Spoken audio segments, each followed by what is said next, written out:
I knew the right-hand side, the chapel there, but there was no, in my time, and I've been lived in Wheatley all my life, there was no left side Patton Street. That was the prefabs. My dad lived in Patton Street when he worked at the pit.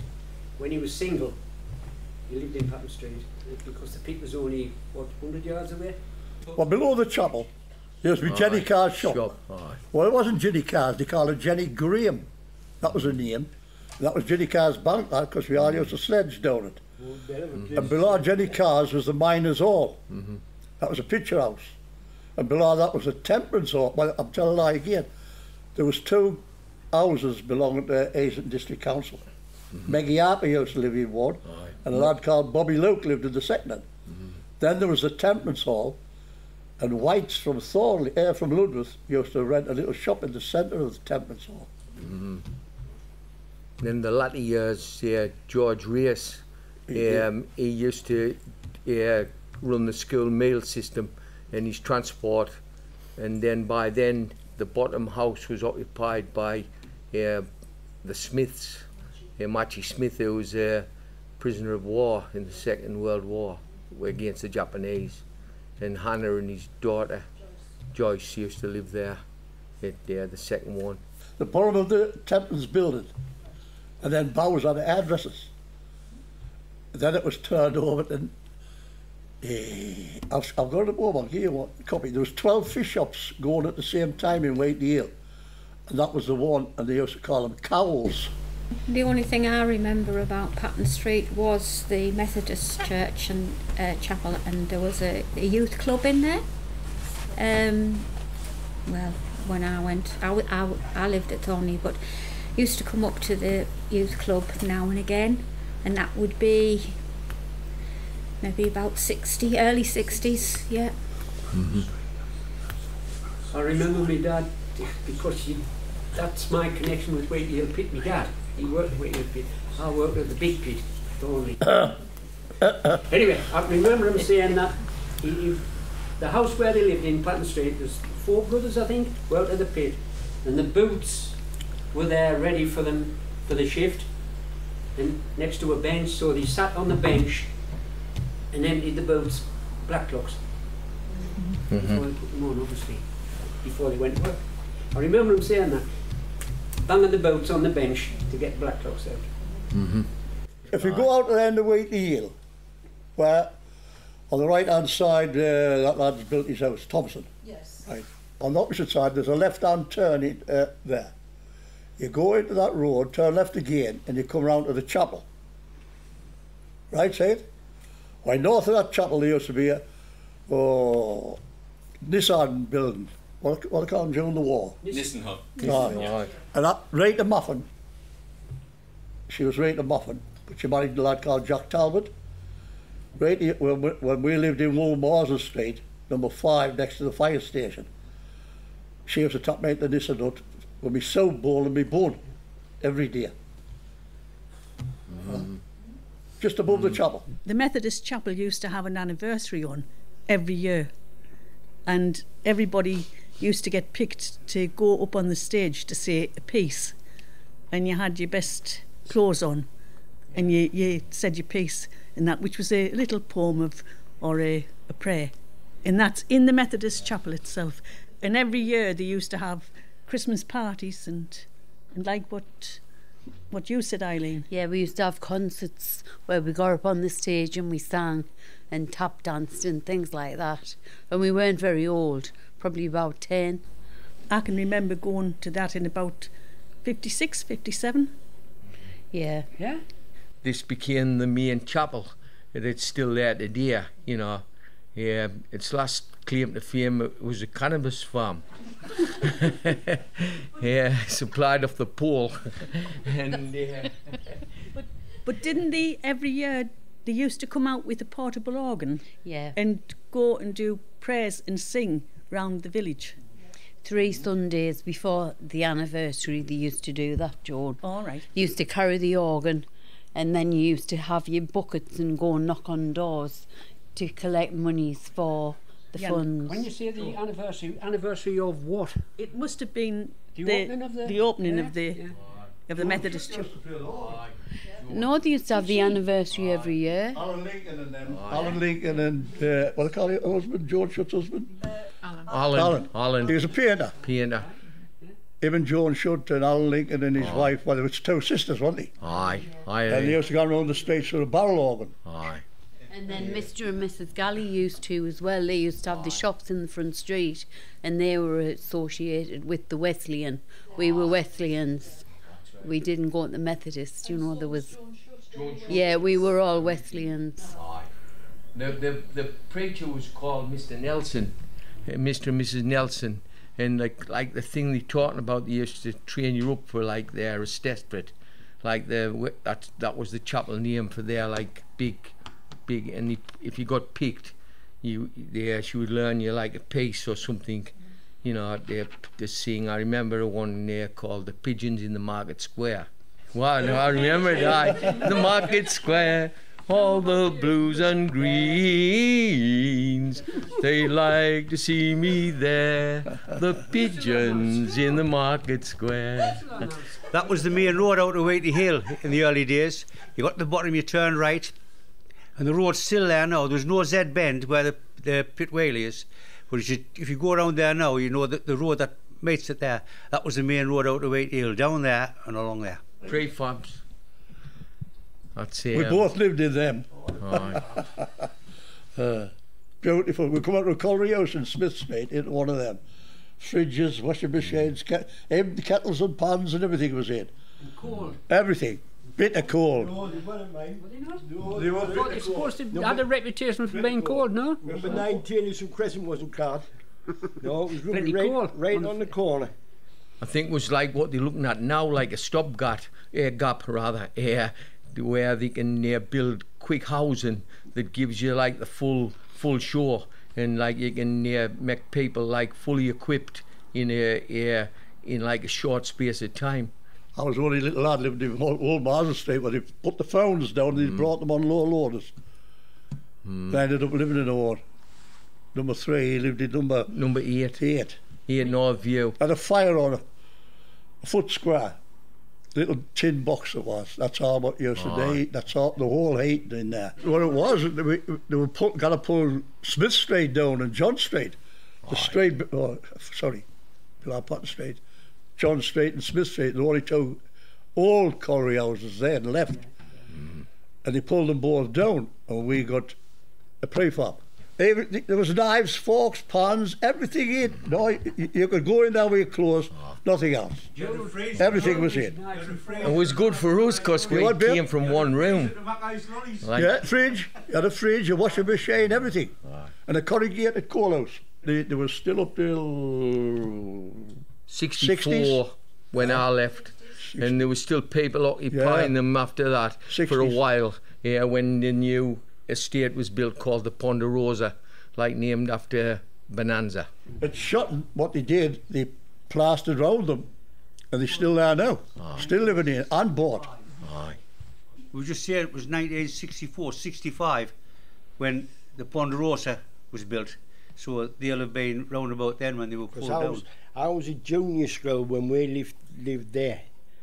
So how long's that since?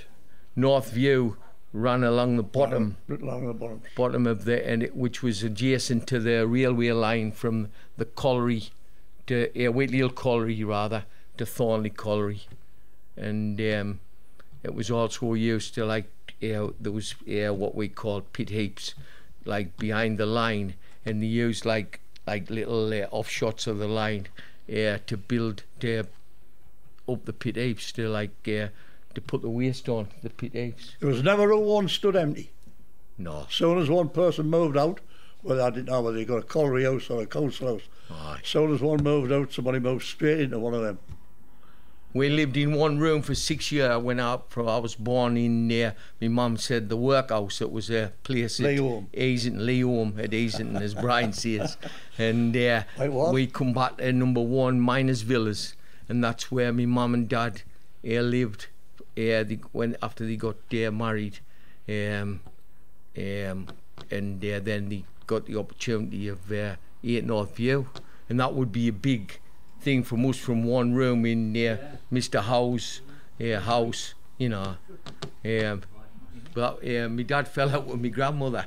That's why we were in one room, I think, because my grandma was quite well off. Everybody went through that, George. I am seeing what happened was, like, just another thing, what in that time was a big thing, like the Catholic and Protestant. My dad signed up, and he was married in Thornley Catholic Church, and my mum was like a Protestant Catholic. And at the time, if you signed up, I should have been a Catholic, but my dad had other ideas, and like consequently, I was taken to church by my dad and one of his brothers, and then my grandmother didn't like that. It was a big thing at the time, like we're saying about Ireland now, and like we say it on the nationals, but like in our villages of these, like my dad tells us of times, and these people around here will tell you that It was important. other side of the street, you know, the Catholic Protestant thing was a big thing, you know, in our local community. I can remember my mother looking out the window, Catholics then, people walking past. But obviously she knew the history, knew who they were, but it was important for me to know who Catholics were. Gone down towards the pit, left-hand side of the prey farms. Mrs. Sheehan lives on the corner of our Joe Camas. Gowland Terrace, there's only one house there now. He's was he the caker? Ard Welsh? That's right, I knew he was someone at the pit. Now, when you go, that's May Day, that. Well, the pit used to give all the kids in Wheatley a bag. We used to run the 4-mile race, something like that. But where that policy is there at the bottom of the jazz band, where the bus is, what Billy was on about, you turn sharp left there, and you come back over from Gowland Terrace, and that road takes you right to the bottom of Patton Street. Still to this day. The right slide shows you the prefabs at the top. The lady who lived in the one extreme nearest the pit was Mrs. Sheen and her son, Barry Sheen. And the lady, it was a young girl, she was a Slack, Audrey Slack. She married Kenny Pryor and still lives in the village.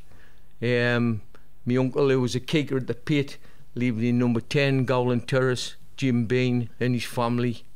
Well, the picture on the right-hand side, the houses that you can see on the right-hand side of the picture, isn't that the top of like Stockton Street, Darlington Street, and so on? There was the 6 streets. I mean, as I say, I'm from Thorney, so I don't, you know, but I do recognise that because my great-grandma and granddad lived in one of those.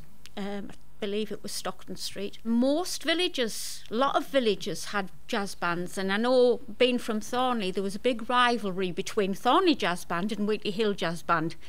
And of course they used to march through the streets on the Miners' Day when they got the sweets and so on, and there was a big rivalry going on there. As far as I can remember, you're talking about Sheen lived in the bottom one of those prefabs. I can remember Jackson Huntington lived there, didn't he? I have to bury Sheen, yeah, that's right. And on this side where the bus shelter is, there was always men sitting talking with little chairs or crackets or whatever you want to call them. From the streets, they seem to congregate down just behind that bus shelter somewhere, if I'm thinking right. But other than that, I can't remember much about jazz bands. I was getting to that age where you didn't want to know about jazz bands. I don't know much about the jazz band, but Golden Terrace, when the pit was open, the pay offices were situated in the middle. Well, it was somewhere there. It was somewhere within, because I used to go down and get people's pay notes. You know what I mean? That was you got paid for. You know, you made pocket money for that. So I can remember that about it. You used to get the kids to pick the pay notes up, then you took them to whoever it was, and they got the pays. You know what I mean? It was just something to do on a Thursday. But at one time they used to pay Thursdays, pay Fridays, pay Saturdays. But I think that was before our time. Well, the jazz bands used to walk from there up to the senior girls' school, every year, and that's where you picked up. It was a half a crown's worth of chocolate and sweets, which was enormous for all the kids, and they were given through the minus funds, wasn't it? And all the shops in the village used to put the bags up ready for the kids, and then they used to have racing on, and the jazz bands used to perform against each other. There was a few different jazz bands used to come every year, and all the kids used to dress up in fancy dress costumes and walk up and win the competitions and that. Well, I can't remember much about the jazz band, but on the other side, on the other picture, is them the town street, Stockton Street, Darton Street? That's where all the bullies of the village lived. Yeah, I know that. Aye, all the bullies in the village. And I'm getting a damn good hiding off a few of them.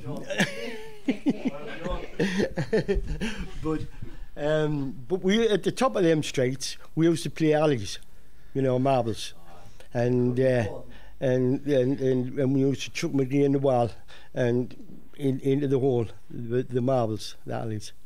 And if you won too many, you got a good hiding for that now. The photograph on the left is the jazz bands. I would think that big double-decker there would be a jazz band bus where they'd be offloaded. So it was a northern. And I never understood jazz bands. Were they kazoos? Or a comb or a bit tissue paper? Yes. Yeah. I never understood that.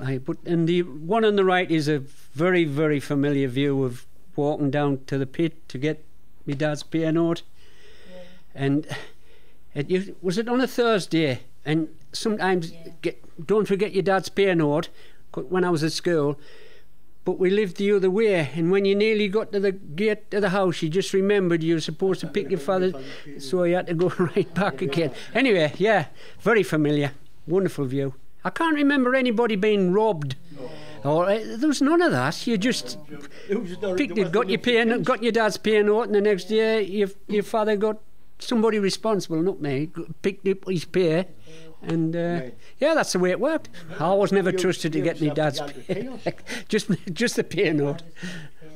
We used to have to go into a kiosk to get our pay when we were getting our pay, because my first pay was a £5 note, and I had to get to my mother, and she gave us 30 bob back for pocket money. There's a thing on there in front of them prefabs. It's a telephone box, a red telephone box, which is becoming less and less common. That was a street. In front of that, on top of Patton Street. On the left-hand side, below that telephone box. The second lamp was down, there's a telephone box. Aye. Then there's a third lamp was just beyond the other side of the road. From there to the top of Institute Street, you see the two streets at the bottom. The nearest one was Institute Street. I was married out of that house. And the next one called Shop Street, from the shops along where George was a skilled man and Billy. Now, all the way down Margaret stuff was a straight houses called Woolmahorsen Street, right? There was never number 1. Number 3 and 4 was the fire station. We lived in number 5. 6 was empty, and 7 was Bob Order. You used to have the fire service. And the East Yorks Regiment was in number 18, 19, 20, 21, 25. And then the rest was miners, all the way down on the left-hand side. Yeah. I think the photograph on the right, I've never seen that before. That's an excellent photo, isn't it? Like out of the gate and there's the pit. Mrs. Apple. Yeah, that's a fantastic photo. And the houses on the left are typical colliery houses. I lived in 8th Street. It wasn't posh, it was terrible. And I definitely remember starting work 5 o'clock in the morning and walking downstairs, and I could hear the black clocks run on the canvas, because we had canvas. There wasn't a lot of carpets run, but I can hear them going down, and then I used to stand at the bottom of the stairs with a brush and then switch the light on quickly, and then I used to hate that. That big. Cockroaches. Why? Cockroaches. Cockroach. Awful thing. They didn't bite you. They didn't do anything. There was just a lot of them. And they were dirty or awful stuff. Anyway, so I was a black clock basher. How many did you get? Not a lot, really. Not a lot. It was too early in the morning. Oh, the biggest used to say we put a saddle on that one. You've never seen them vanish as sharp. After I got married, we were living in with the mother and father-in-law, 26 Wordsworth Avenue, and when you used to come, if I was going in early, you used to put the light on, and it was the floor was broke, and they just used to. You've never seen no gone as fast. There was little cracks in the wall, and they vanished in seconds. It was terrible things. And we never got that in the prefabs, mind. We never got black clocks. We were posh. if you left the sugar on the table, when you looked in there, there's all little black spots in it, because that's where they were ate the sugar and they were doing the business of the sugar beer. As somebody said, the cricket field was down there. There was a little small road down. It was just like a. And wasn't there allotments there as well? Yeah. I used to always live up the council houses, which I thought was great because we had a bathroom. And I had to walk down to the colliery. My mother used to run money clubs where everybody, like 40 people, drew numbers out and they all got a turn, but they paid £0.50 a week and it came to £5. And every week, when I had to go down to the colliery to pick up the money, as I say, it was a long way to me, I thought, but you didn't dare lose the money. You had to put it down your glove, just in case you lost it. It was like a savings club, really. But every week, for 40 weeks, they had to pay £0.50. But I had to go and collect the £0.50. So the next person's turn got it like that. I mean, the colliery houses, we used to live in the council houses as well. But I can remember going to our friends and they were getting bathed in the tin bath, still in the 60s, you know what I mean? And they were boiling the hot water. So that's my memories of the colliery houses. As somebody's just said, they're talking about the top end of Wheatley Hill, where the new council houses were, and we lived down the bottom. I mean, George, all our life was down there. We didn't know any part of Wheatley Hill, and yet when I went to my grandmother's house, who lived up that way, she would say, "I'm going down the farm." Below the front street was called the farm. Top end of Wheatley Hill was basically new Wheatley Hill. The way I got it, I'm going down the farm. Well, what's that about?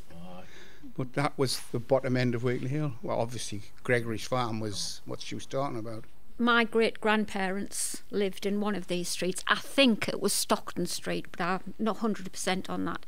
And my great-uncle, he's recorded as living in those houses. And he was killed in the First World War.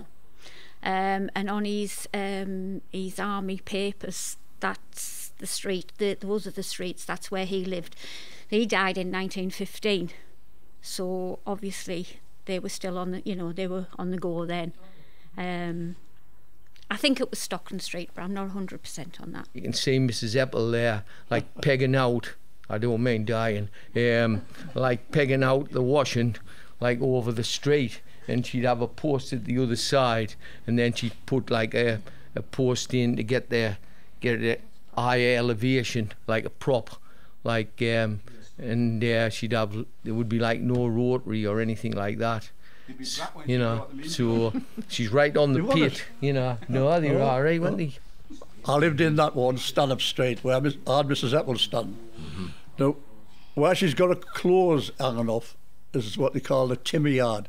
All the timber used to be stuck there years ago. We used to live in number 11, and all of them used to hang the washing all the way down, but you had to put clears props in, because where Mrs. Eccleston up to the pit railings, there's about 4 foot of grass.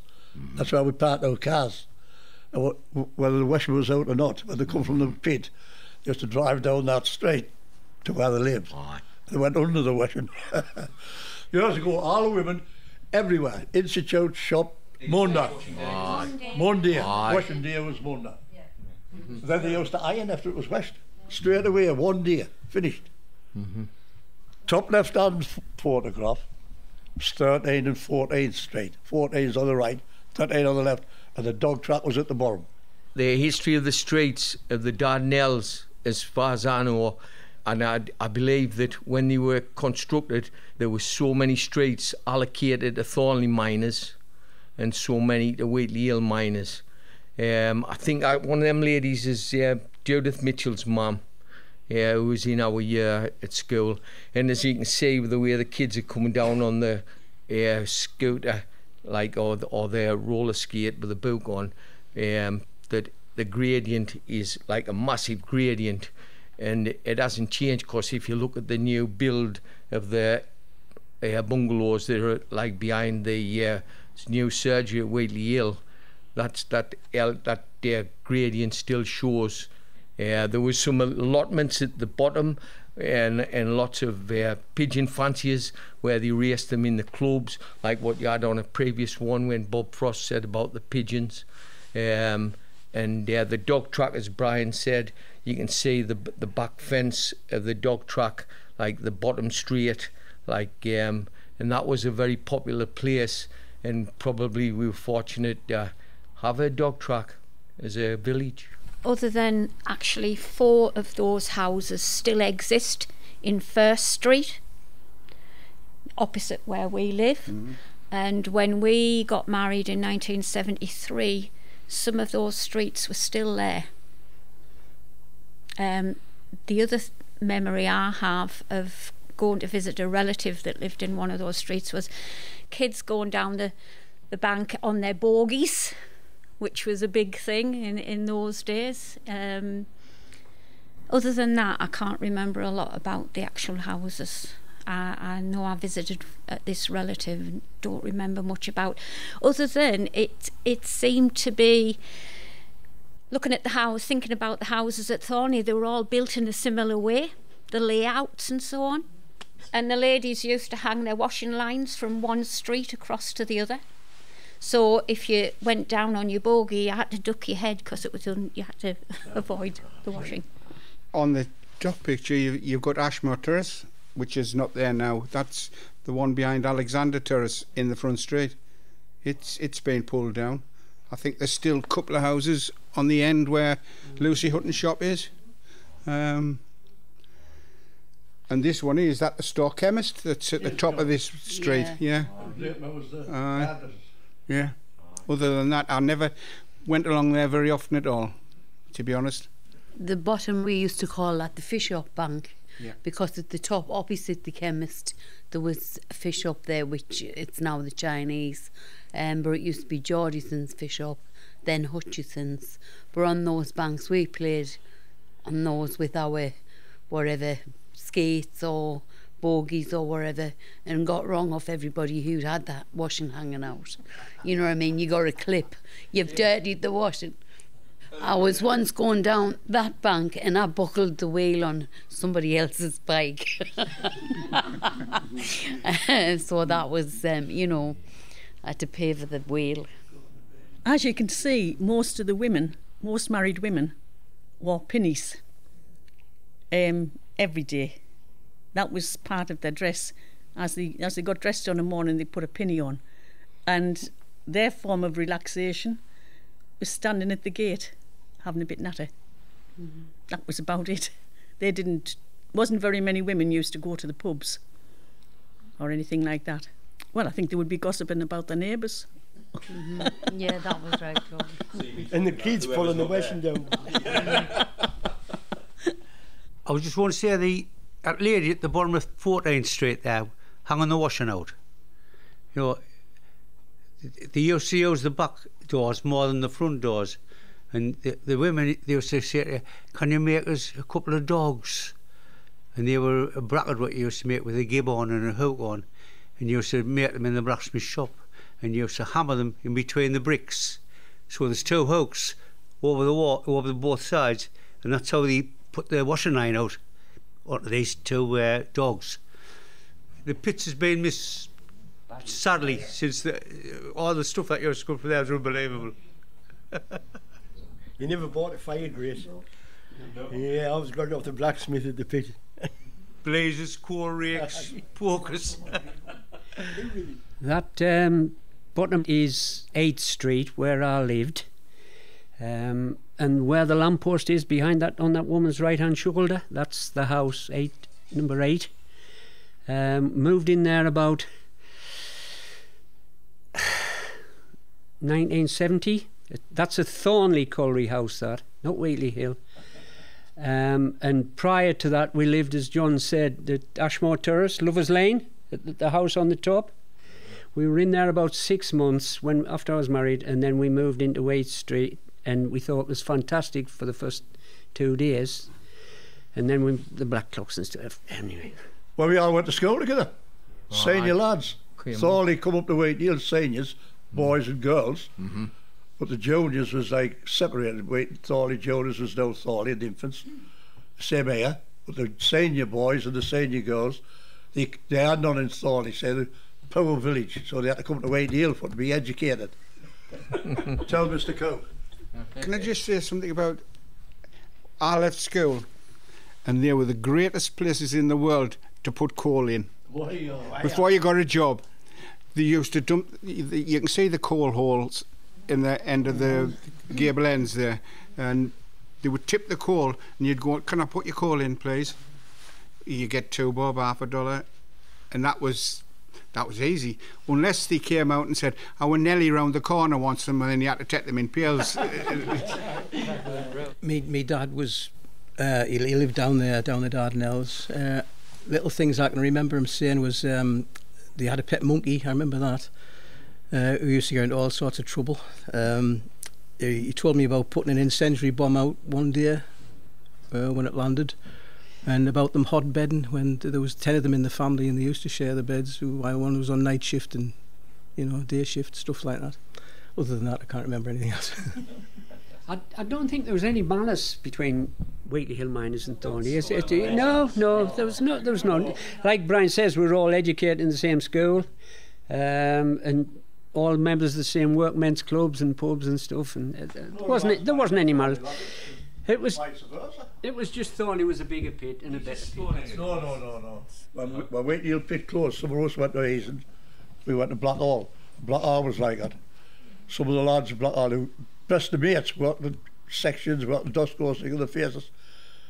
But the lads drunk in the Raffa Club, the Navy Club, the Walkman's Club, and they never mixed. Never crossed that threshold. Never went from one club to another. They stayed in their own clubs. I think there was some malice created as well, but with the coastal pits, the big pits, with the strike. Well, we didn't have that at Thornley, Wheatley Hill. We'd long gone before the pit strike. But there was a lot of nastiness at the coastal pits. I remember the fireplaces like that with the tiles around. I remember people having those kind of tellies in the top left-hand corner. The day we got our first television, I think, was 12-inch from Fidium's at Trimden, rented. My dad didn't believe in buying, always rented the telly. And I ran home from the Cubs, and Torchy the Battery Boy was on. Can anyone remember that? On the telly. That was about, I don't know, 6 or 7 o'clock. Torchy the Battery Boy. I've got every episode of that. I believe it, yeah. Yeah, and magic. And the neighbours were in, watching the telly. That was a common thing. Like, it got to a certain specific time, 7:30, then the neighbours would pop in for What's My Line, and my dad really wanted a telly. And when colour tellies came out eventually, fiddling with the vertical hold and the horizontal hold and having to get up to press a button on the telly, you forget that, but yeah, my dad wanted the telly, but everybody, all the lads, the 3 brothers of us, loved it, like, yeah. Wilfie Warren's next door to me, he got his television and it was a massive cabinet, beautiful. When you opened the doors, there's a little 9-inch screen inside it. And he used to come round, he used to say, the wrestling's on tonight. Everybody's sitting there watching it on a 9-inch. But like I say, that, you know, that was the start, and you know, look at them now. We never had a telly, and we lived on the farm at what John's been talking about, at Gregory's farm. We never had a telly. And me and old Stan, my brother, we used to go next door and watch the telly with Mrs. Gregory and Albert. And we always used to get round because we sat on the Albert's settee. Get out of there, that's mine. There's your seat. That was old Albert. And that's my first recollection of a telly. You know, and when we left the farm, we got one. Going back to the farm, we used to go next door for our holidays, me and my brother. And we used to sleep with Albert. It wouldn't be allowed now, but we used to, and he was great, and we used to have his life. Well, I feel fortunate from being about 5-year-old. Gerald Smith had a telly, and they used to ask me up every tea time, and children's television was on between 5 o'clock and 6 o'clock every night. That was the only time that they were on, and I used to thoroughly enjoy it. That would have been about 1955, 56. We got a telly in 1958, and it was about a 17-inch one. And then later on, I can remember my mum getting a telly that you put sixpence in an hour to, you know, to pay for it. There was a dial on the back, and you put the sixpence in, like a tanner, and turned the wheel round, and that gave you an hour's viewing. And then every week or every month or something, the man came out, you know, from the shop where you'd bought it, and took out the payment from the sixpences and give you the rest of the ones back, what you hadn't used. It was a form of it was a form of paying for what you used. Because I can remember at the time, once the adverts had started coming on in 1955, my dad used to always turn the adverts off to save that bit time for the next programme. Well, we didn't have a telly either, and we used to go to our neighbours to watch the children's telly, and I used to watch Champion the Wonder Horse on a Sunday at 5 o'clock. And we didn't have a telly, but I can see they've got the Christmas cards over the fire, where you wouldn't do that now, would you? You said fire? You know, yeah. That's February though, I think. Is it February? All right. There was a thing called Watch with Mother. At 2:30, 2:30 every day.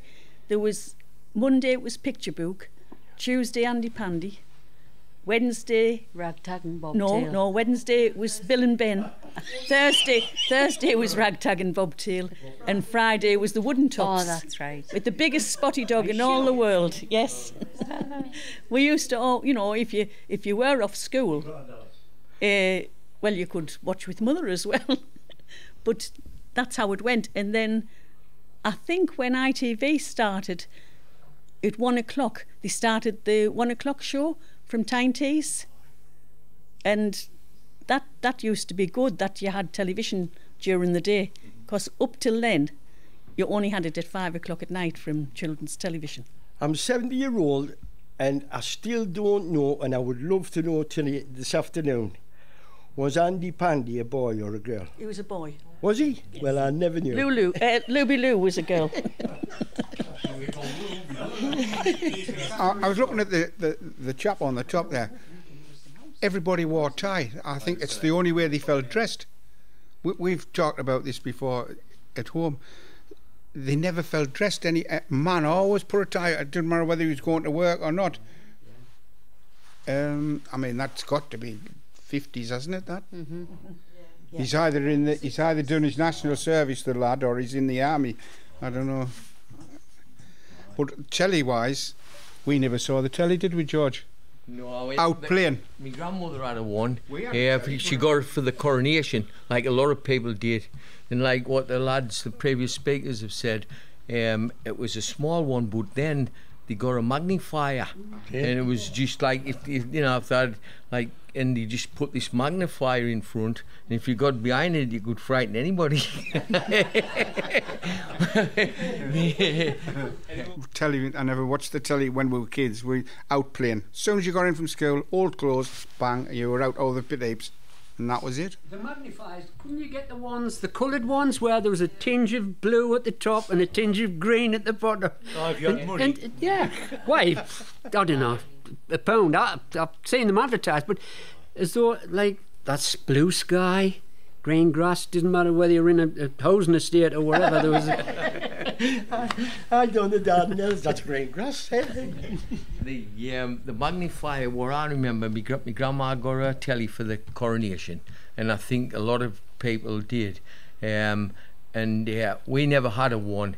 Me dad, we couldn't afford a one, and the first one we got was a rented one from a shop in Shotton called Eclipse Televisions. It was coloured. It still had marmalade and like lemon curd on. They never cleaned it off. The one we got, it was a white one, and we got this. It was 11 shillings a week rental, and then things just progressed, and like the rental television. We were lucky when Betty and me got Lynn Terrace. The Lambs who went back to Australia re-emigrated, and they left us a telly, and we just took the rental over, didn't we? Yeah. With Gatenby's, who was a local shop. And it was 50 pence pieces. You put a 50 pence in piece in the back. And that was 1971. The Channel 8, which was what was called Tiny Television. I remember being in number 5 North View, which was the residence of the Bose family, Roselane's relations, and the first programme that come on was Robin Hood, Richard Green. We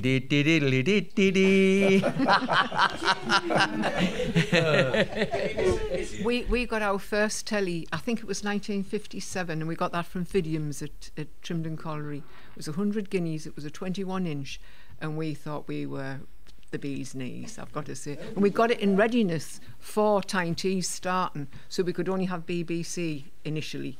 And I can remember the telly started at 5 o'clock on an afternoon, and you'd see the kids' programmes, and it was the news, and then whatever else was on after that. And we never watched it after 7:30 because we were sent off to bed. Looking at the picture on the right with the lady in the Christmas just brings to mind how I'm probably thinking about the 50s here.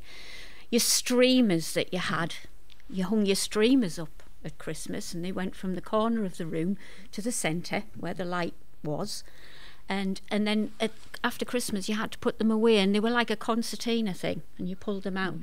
But after Christmas, when they got put away, they never got put away properly, so you had them all crumpled up because they were tissue paper, and then the next year you'd probably have to go out and buy new ones.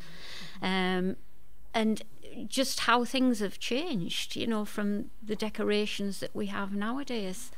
And you used to make your own paper chains and, you know, dangly bits for the trees. A lot of it was homemade, I think, in those times as well, just to save the money. That picture on the right of all the decorations, that looks quite a nice house. That's quite a posh house. Christmas was a magical time, though. Yeah. But we were young, and kids and stuff. It was magic.